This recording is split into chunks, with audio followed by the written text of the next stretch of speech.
C'est pour la troisième fois que cette femme revient en ce lieu devant le tribunal de première instance de Tunis, attendant que la justice réexamine le procès de son fils, incarcéré depuis des mois derrière les barreaux.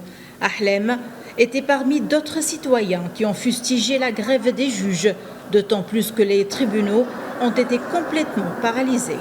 La grève a tout bouleversé. C'est la troisième fois que je viens ici.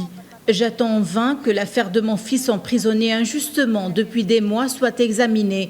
Mon fils souffre d'asthme et est actuellement derrière les barreaux. Je ne sais plus à qui m'adresser et à qui me plaindre.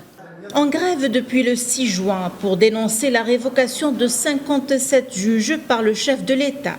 Les juges ont décidé de prolonger leur grève dans tous les tribunaux à partir de ce lundi. Selon la coordination des structures judiciaires, cette décision a été prise en l'absence d'une réaction du président de la République et du ministère de la Justice envers les mouvements des magistrats. Vous savez que le décret loi numéro 35 dispose que le président de la République a la compétence de révoquer les magistrats d'une manière unilatérale et sans revenir au Conseil supérieur de la magistrature provisoire. C'est une disposition que nous considérons très grave par rapport à l'indépendance de la justice en Tunisie. C'est ainsi que les magistrats sont entrés dans une grève d'une semaine, la semaine dernière. Cette prolongation elle vient suite à la non-réponse de la présidence de la République.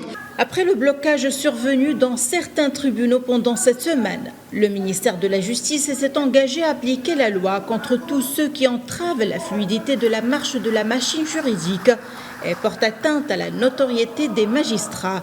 Pour sa part, Kais Saïed a ordonné une retenue sur les salaires des magistrats grévistes. Il a par ailleurs ordonné de prendre une série d'autres mesures mentionnées dans la loi afin d'éviter d'atteindre les intérêts des justiciables.